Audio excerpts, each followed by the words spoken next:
Shivkranti TV news अन्याय अत्याचार बेकायदेशीर कृत्य करणाऱ्या विरुद्ध शोषित पीडित न्याय देणारा एकच आवाज शिवक्रांती टीव्ही दिनबंधू न्यूज संपादक सत्यशोधक शंकरराव लिंगे 73 87 37 78 खऱ्या अर्थाने लाडके आमदार योगेश अण्णा टिळेकर साहेब यांना आपण आम्हाला मार्गदर्शन करावं।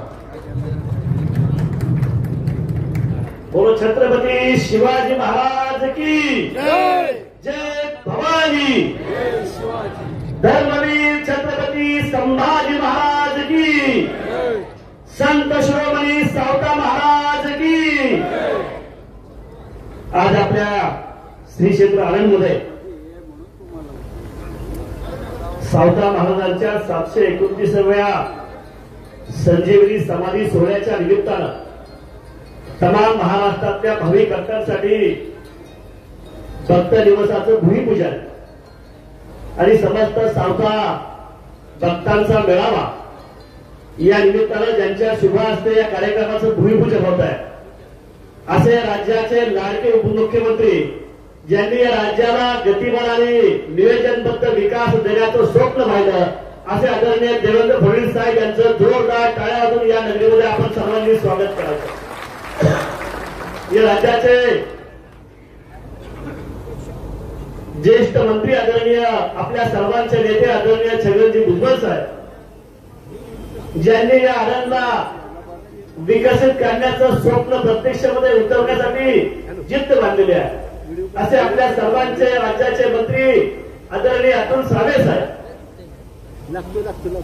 महिला आयोगाच्या या राज्याचे अध्यक्ष आमच्या भगिनी रुपाताई चाकणकर माझे विधान परिषदेतील ज्येष्ठ आमदार नगर जिल्ह्याचे माजी पालकमंत्री आदरणीय राम शिंदे साहेब माझे विधानसभेतील युवा सहकारी मित्र आमदार राम सापुते साहेब माजी आमदार बेलाजी शिरस्कर माजी आमदार रामजी कांडगे आमचे ज्येष्ठ नेते आदरणीय अविनाशजी ठाकरे रंजनजी गिरमे सुभाषजी राऊत उपस्थित सर्व संत मंडळी उपस्थित सर्व सन्माननीय व्यासपीठ आणि सर्व समाज बांधव मित्रांनो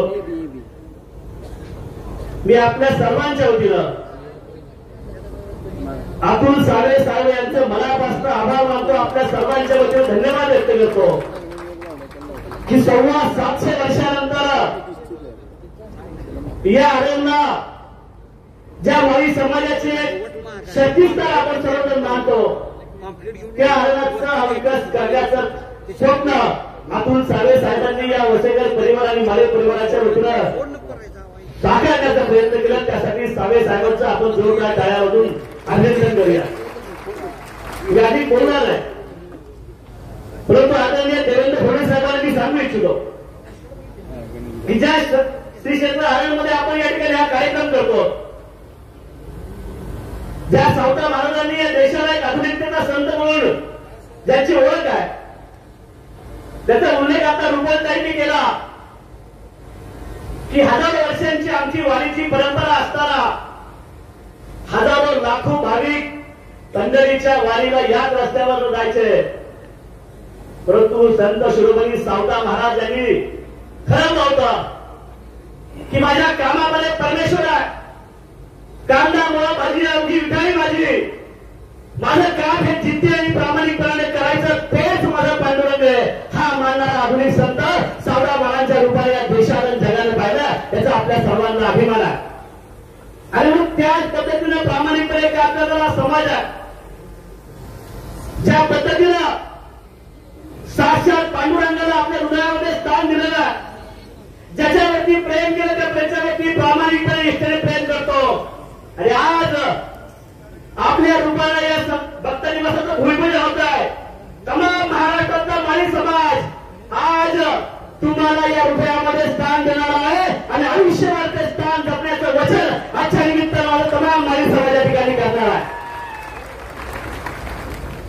साहेब हा समाज महात्मा फुलेंच्या विचारांनी प्रेरित होऊन काम करतो या देशाला समतेचा संदेश महात्मा फुलेंनी दिला ज्या छत्रपती शिवरायांना आदर्श मानून या महाराष्ट्रामध्ये आपण काम करतो त्या छत्रपती शिवाजी महाराजांनी 18 पगड जाती 12 बलुतेदार आणि सामान्य मावळ्याला एकत्र करून या राज्यामध्ये या देशामध्ये स्वराज्य निर्माण केलं त्या छत्रपती शिवरायांच्या विचारावरती आम्ही काम करतो, त्यांचा विचार आम्ही या ठिकाणी समाजामध्ये पुढे नेतो. महात्मा फुले सावित्रीबाई फुलेंचं बाकी अन्य काम आमच्या सगळ्यांसाठी आदर्श होत आहे, पण सगळ्यात महत्वाचं काम आम्हा सर्वांना आदर्श होत आहे की माझ्या छत्रपती शिवाजी महाराजांची, माझ्या राजाची 190 वर्षानंतर समाधी सोडून देशातली पहिली शिवजयंती महात्मा फुलेंनी साजरी केली, याचा नितांत आदर आम्हा सर्वांना. आणि म्हणून या समाजाबद्दल साहेब एकच सांगेल, हा प्रामाणिक आणि निष्ठेने काम करणारा समाज आहे. तुम्ही माझ्यासाठी एका सामान्य वारकऱ्याच्या मुलाला विधान परिषदेमध्ये पाठवलं, मी त्याचा मनापासून माझ्या परिवाराच्या वतीनं, माझ्या समाज बांधवांच्या वतीनं पुन्हा एकदा जोरदार टाळ्या वाजवून मी साहेब आपलं मनापासून आभार मानतो, आपले धन्यवाद व्यक्त करतो. साहेब हा समाज असा आहे, एका राजासारखा. एक राजा संध्याकाळच्या वेळेला आपल्या सिंहासनावरती बसलेला असतो, सांगलेला असते, आणि राजाला दिसतं की आपल्या राजवाड्यात एक सुंदर आभूषण घातलेली एक अतिशय तेजस्वी स्त्री राजवाड्यात बाहेर निघायला लागते. राजाला कुतूहल वाटतं की माझ्या राजवाड्यातल्या माझा परिवार मला ओळखीचा आहे, माझ्या दासे मला ओळखीच्या आहेत, नोकर मला माहिती आहेत, परंतु इतकी तेजस्वी स्त्री माझ्या राजवाड्यात कोण जाती आहे. राजा त्या स्त्रीला विचारतो, तू कोण आहेस? ती सांगते, मी लक्ष्मी आहे. या राजवाड्यामध्ये अनेक वर्षात लक्ष्मी राहत होती, आता मला तुझ्या राजवाड्यामध्ये राहायचं नाही, मला या ठिकाणी जायचं आहे. राजा त्या लक्ष्मीच्या पाया पडतो, तिला जाण्याची विनंती करते. काही वेळानंतर 5-10 मिनिटांनी पुन्हा एक सुंदर जायला निघते. राजाला विचार करतो, आता काही वेळापूर्वी माझ्या राजवाड्यात लक्ष्मी गेली, आता ही सुंदर स्त्री कोण आहे? पुन्हा राजा कुतूहलाने विचारतो, तू कोण आहेस? ती म्हणते की आता लक्ष्मी गेली, मी सत्ता आहे, तुझ्या राजवाड्यामध्ये सत्ता राहणार नाही. पुन्हा राजा तिच्या पाया पडतो, सत्ता सुद्धा त्याच्या राजवाड्यात जाते. पुन्हा एक सुंदर पुरुष जायला निघतो. राजा अतिशय वाईट वाटतं की लक्ष्मी गेली, सत्ता गेली, आता हा कोण चाललेला आहे? राजा त्याला विचारतो, तू कोण आहेस? तो सांगतो की मी यश आहे. ज्या राजवाड्यामध्ये लक्ष्मी निघून गेली, सत्ता गेली, तिथे यश थांबणार नाही. राजा त्या यशच्या सुद्धा पाया पडतो, यश सुद्धा राजवाड्यात निघून जातो. पुन्हा एक स्त्री जायला निघते. राजाला अतिशय वाईट वाटतं, लक्ष्मी गेली, सत्ता गेली, यश गेलं, आता कोण जात आहे? ती सांगते, मी प्रतिष्ठा आहे. ज्या राजवाड्यामध्ये लक्ष्मी, सत्ता, यश नाही, तिथे प्रतिष्ठा राहणार नाही. प्रतिष्ठा सुद्धा राजाच्या राजवाड्यात जाते. आणि काही वेळानंतर साहेब एक पुरुष जायला निघतो, राजपेटा पुरुष, अतिशय देखणा पुरुष. राजा कुतूहलाने विचारतोय, आता माझ्याकडे राहिलाय काय? माझ्या राजवाड्यात तरी सत्ता गेली, यश गेलं, प्रतिष्ठा गेली, लक्ष्मी गेली, आता या ठिकाणी मी हा कोण जायला निघालाय? तो सांगतो, मी या राजवाड्यातला सदाचार आहे. राजा त्या सदाचाराच्या पाया पाडला आणि त्याला सांगितलं की माझ्या राजवाड्यामध्ये लक्ष्मी नसेल चालेल, सत्ता नसेल चालेल, यश नसेल चालेल, प्रतिष्ठा नसेल चालेल, पण तू चांगलं वागणार आणि सोडणार नाही.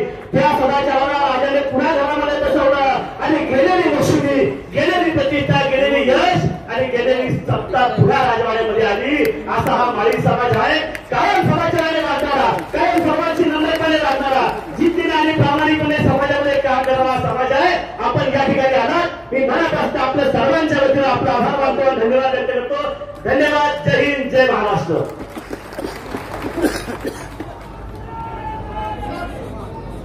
धन्यवाद अण्णा, आपण आम्हाला सर्वांना मार्गदर्शन केलं.